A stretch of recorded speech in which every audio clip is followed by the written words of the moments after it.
Namaskar, welcome at English Study. I am Rekha Gupta. This is new series of 2020 English series Practice Set 5. तो please video को like और share करें and do not forget to subscribe the channel.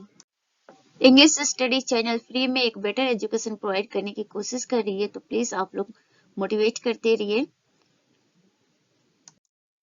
Let us see the question number 1. The adolescent Stephen is the protagonist in Joyce's A Portrait of the Artist as a Young Man. देखिए Stephen डेडलेस जो है एक protagonist है और किसके novel में James Joyce का novel है a portrait of the artist as a young man. ये जेम्स जॉयस का बहुत ही इंपॉर्टेंट नॉवेल है. स्ट्रीम ऑफ कॉन्शियसनेस के लिए जाने जाते हैं जेम्स जॉयस. तो इस नॉवेल में प्रोटागोनिस्ट स्टीफन डेडलेस है. Question number 2. Which of Joyce's novels follows the extraordinary vagaries of Bloom's mind as he solves lust, cooks, eats, relieves himself in the privy and goes about his business? This is about Ulysses. तो पूछा जा रहा है कि James Joyce का वो कौन सा नॉवेल्स है जो फॉलो करता है ब्लूम्स माइंड की एक्स्ट्राऑर्डिनरी वैगरीज को, जिसमें ही soft lust cooks aids relieves himself, ये सारी चीजें हैं. तो that is in Ulysses. Ulysses में आप देखेंगे ये सब चीजें देखने को मिलेंगे.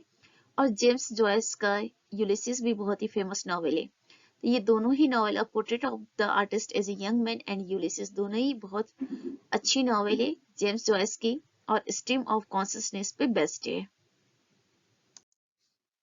Question number 3. The thought and actions in Ulysses of the three principal characters interwoven with the diverse life of Dublin on a single day. That is, Ulysses में थॉट एक्शंस को प्रेजेंट किया गया है किसके? 3 प्रिंसिपल कैरेक्टर्स के, जो कि एक दिन में ही डबलिन की जो डाइवर्स लाइफ है उसको सिर्फ एक दिन में प्रेजेंट करते हैं ये तीनों मेन कैरेक्टर्स, और उनके थॉट और एक्शन को प्रेजेंट किया गया है. तो वो डेट पूछा जा रहा है कि वो कौन सा डेट है जिस दिन ये तीनों प्रिंसिपल कैरेक्टर्स जो हैं वो डबलिन की लाइफ को क्या करते हैं? प्रेजेंट करते हैं. तो that day is 16 June 1904. Question number 4. Sonny agonist published in 1932 was an experiment in modern playwright by T.S. Eliot. Sweeney Agonistes जो वर्क है ये 1930 में पब्लिश होता है और it is a kind of what experiment in modern playwright. तो कौन है वो? टी.एस. एलियट है. Sweeney Agonistes T S. एलियट की एक्सपेरिमेंटल वर्क है जो पब्लिश होती है 1932 में. Next question number 5. Who wrote the plays Heartbreak House and Saint Joan? तो this is G B Shaw. George Bernard Shaw का वर्क है Heartbreak House and Saint Joan. याद रखेंगे जॉर्ज बर्नार्ड शाह जो है मॉडर्न प्लेराइट है और इनके वर्क्स हैं Heartbreak House and Saint Joan. Question number 6. In which of O'Casey's plays the theme of deception and self deception is played ironically back in a revolutionary urban setting? तो ओ cases के वो कौन से place हैं जिसमें dissipation और self dissipation की theme को प्रेजेंट किया गया है? तो that is the shadow of a gunman. याद रखेंगे ओकेसी का ये वर्क है the shadow of a gunman, और इसमें जो थीम है वो डिसेप्शन और सेल्फ डिसेप्शन है, जिसको आयरनिकली क्या किया गया, इसको प्रेजेंट किया गया है. और इस नॉवल की जो सेटिंग है वो है रिवोल्यूशनरी अर्बन सेटिंग है. याद रखेंगे the shadow of a gunman, it's work of OKC.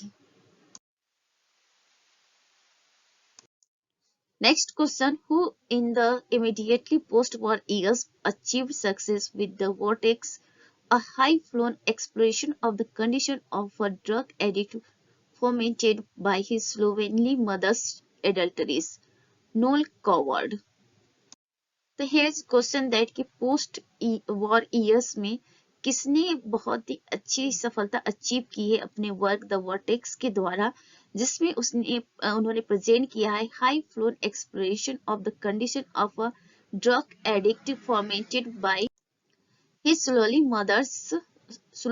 Mother's adulteries. तो दैट ये जो वर्क है द वर्टेक्स, ये वर्क है नोल कॉवर्ड का.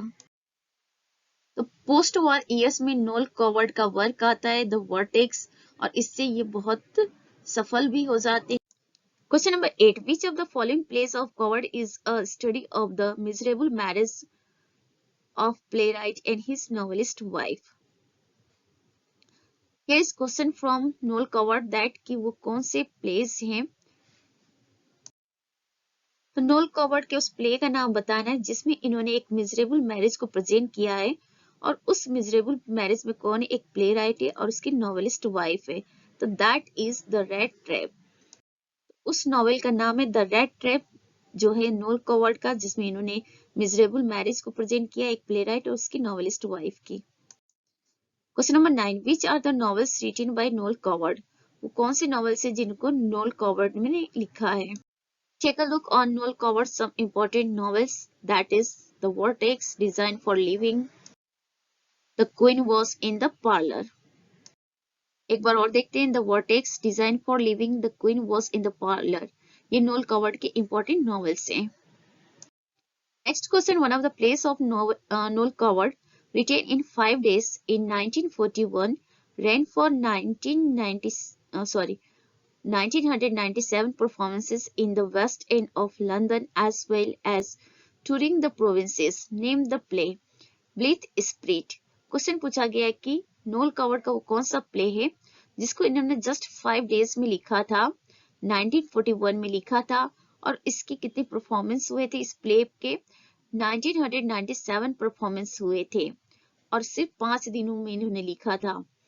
और ये जो परफॉर्मेंसेस हुए थे वो वेस्ट एंड ऑफ लंदन में हुए थे, और साथ में दूसरे जो प्रोविंसेस है वहां पे भी हुए थे। तो उस प्ले का नाम बताना है। प्ले है ब्लीथ स्प्रिट। तो याद रखेंगे नोल कवर्ड का ये प्ले है ब्लीथ स्प्रिट, और 5 डेज में इन्होंने लिखा था। कब लिखा था? 1941 में। और इस टोटल कितने परफॉर्मेंसेस हुए थे इस नॉवेल के? तो 1997 परफॉर्मेंस हुए थे। कहाँ पे? वेस्ट एंड ऑफ लंदन में। Question number 11, who during the Second World War established his reputation as a novelist with the Good Companions and Angel Payment? J.B. Priestley. तो इट इज क्वेश्चन दैट कि second world war के समय वो कौन से novelist हैं जिन्होंने अपने आप को नॉवेलिस्ट के रूप में क्या किया? पॉपुलर कर दिया। और किस वर्क के साथ? The good companions and angel payment work के साथ। The name of that novelist is J.B. Priestley. तो याद रखेंगे J.B. Priestley second world war के समय थे, और इनका वर्क आया था the good companions and angel payment. इसी वर्क ने इनके रेपुटेशन को स्टेब्लिश किया। Question number 12, which of the following is among the best known plays of J.B. Priestley? तो J.B. Priestley के बेस्ट नोन प्लेस बताने। Take a look here, time and Conways, when we are married and inspector calls. तो ये जो works हैं J.B. Priestley के हैं, और ये इंपॉर्टेंट प्लेस है इनके। J.B. Priestley, time and conveys, when we are married, and inspector calls. Move to next question. Question number 13. Who in his highly colored autobiography, Goodbye to All That, describes a sense of alienation from post-war student life in Oxford? यहाँ पे question पूछा गया है कि किसने अपने highly coloured autobiography goodbye to all that में उन्होंने डिस्क्राइब किया है, सेंस ऑफ एलिनेशन को डिस्क्राइब किया इन्होंने अपने autobiography goodbye to all that में। और ये कब? पोस्ट वॉर जो स्टूडेंट लाइफ है ऑक्सफोर्ड में उस समय में। तो याद रखेंगे ऑक्सफोर्ड में पोस्ट वॉर के टाइम जो स्टूडेंट लाइफ हुआ उसी को लेकर, उसी जो स्टूडेंट लाइफ है उसमें जो एलिनेशन ऑफ सेंस था, सेंस ऑफ एलिनेशन था, उसको इन्होंने अपनी autobiography goodbye to all that में प्रेजेंट किया है। तो दैट इज रॉबर्ट ग्रेव्स। तो याद रखेंगे रॉबर्ट ग्रेव्स का ये ऑटोबायोग्राफी है goodbye to all that, और इसमें इन्होंने पोस्ट वॉर स्टूडेंट लाइफ को प्रेजेंट किया ऑक्सफोर्ड में, और साथ ही इन्होंने सेंस ऑफ एलिनेशन को डिस्क्राइब किया इन्होंने अपने इस autobiography goodbye to all that में। Question number 14, who is the author of journeys end, that combines realism with the kind of restraint which is expressive of more the steep upper lip heroics of idealized British officers. तो this is R.C. Sharif. तो ये जो journeys and है ये R.C. Sharif का work है, और इसमें इन्होंने रियलिज्म को प्रेजेंट किया है। किस तरह के रियलिज्म को प्रेजेंट किया है? जो एक heroics of idealised British officer से उसको। तो याद रखेंगे आरसी शरीफ का वर्क है जर्नीज एंड, और इसमें इन्होंने रियलिज्म को प्रेजेंट किया है। Next question, the military officer who wrote an epic of suffering and comradeship in parenthesis is David Jones. तो यहाँ पे पूछा जा रहा है कि द मिलिट्री ऑफिसर, वो मिलिट्री ऑफिसर कौन है जिन्होंने एक एपिक लिखा है। उस एपिक में इन्होंने क्या प्रेजेंट किया? सफरिंग एंड कॉमरेडशिप को प्रेजेंट किया है, और उस एपिक का टाइटल है द पैरेंथेसिस। किसका है ये? डेविड जोन्स का वर्क है। तो याद रखेंगे इन पैरेंथेसिस जो है वो डेविड जोन्स का वर्क है, और ये एक मिलिट्री ऑफिसर हैं और इन्होंने ये एपिक फॉर्म में लिखा है। इसमें इन्होंने सफरिंग एंड कॉमरेडशिप को प्रेजेंट किया है। Question number 16, who wrote the west end idiosyncratic novel A Glastonbury Romance 1932 John Cowper पोविस।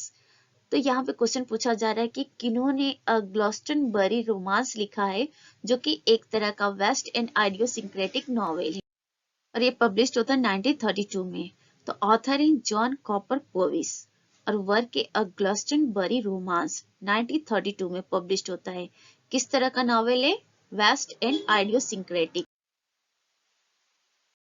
Next question, a sense of disillusionment and an amused superciliousness runs through Gerhardi's two first and best novels, Fertility, a novel on Russian themes, and the Polyglots. तो यहाँ पे question पूछा गया है कि जो गेरहार्डीज हैं इनके टू फर्स्ट नॉवेल्स हैं, यानी कि पहले के दो नॉवेल्स और ये इनके बेस्ट नॉवेल्स हैं। एक तो है fertility, a novel on Russian theme, और सेकेंड वन इज द पोलीग्लॉट्स। तो यहाँ पे सेकेंड वन को लेकर ही क्वेश्चन पूछा गया है। तो कितने फैक्ट्स हमें यहाँ मिल रहे हैं? गेरहार्डीज के फर्स्ट नॉवेल्स की बात की जा रही है यहाँ पे, और वो दोनों ही नॉवेल बेस्ट हैं, और वो है fertility a novel on Russian themes, second one is the polyglots. तो याद रखेंगे ये दो नॉवेल्स हैं किसके? गेरहार्डीज के। और इसमें इन्होंने क्या प्रेजेंट किया? A sense of disillusionment and an amused super seriousness. ठीक है, तो याद रखेंगे। Question number 18, party going with a seemingly unpromising subject of the 4-hour delay experienced by set of smart party goers is a remarkable novel written by। Party going एक novel है जिसमें क्या present किया गया है? Unpromising subject of the 4-hour delay के अनुभव को प्रेजेंट किया गया है। ये नॉवेल किसका है? हेनरी ग्रीन का है। तो याद रखेंगे party going is a novel by Henry giving. Question number 19. In which of Henry Green's novels Duprat, the son of a factory owner, walks through the artisan estates as he remarks on the year of terrible respectability on too little money? This is living. Question is here कि Henry Green's के उस novels के बारे में बताना है। तो वो कौन सा नॉवेल है जिसमें डुप्रेट नाम का एक कैरेक्टर है जो कि सन है एक फैक्ट्री ऑनर का, जो वॉक करता है आर्टिजन स्टेट्स के थ्रू, और वो रिमार्क्स करता है the air of terrible respectability on to little money. तो दैट नॉवेल इज लिविंग। याद रखेंगे हेनरी ग्रीन का ये नॉवेल है लिविंग, और कैरेक्टर है Dupret, the son of a factory owner. Question number 12, Gibbon made a wide ranging representation of working class life and working class perception in her remarkable trilogy collectively known as। तो यहाँ पे पूछा जा रहा है कि जो गिबन है उनकी एक नॉवेल है, नॉवेल की ट्रायलॉजी है स्कॉट स्क्वायर करके। इसमें 3 नॉवेल है स्कॉट स्क्वायर्स में, और इसमें इन्होंने रिप्रेजेंट किया है वर्किंग क्लास लाइफ को और वर्किंग क्लास की परसेप्शन को। तो याद रखेंगे उस नॉवेल का नाम है अ स्कॉट स्क्वायर, और ये कोई सिंगल नॉवेल नहीं है, ट्रायलॉजी है, कलेक्टिवली इसको जाना जाता है स्कॉट स्क्वायर के नाम से। तो इसमें टोटल 3 नॉवेल्स होंगे, 3 नॉवेल्स की ये सीक्वेंस है। अ स्कॉट स्क्वायर किसकी है? गिबन की है। क्या प्रेजेंट किया है इन्होंने? वर्किंग क्लास लाइफ को और वर्किंग क्लास परसेप्शन को। This is all about for today's video. Please video को लाइक और शेयर करें. Do not forget to subscribe the channel. Thanks for watching.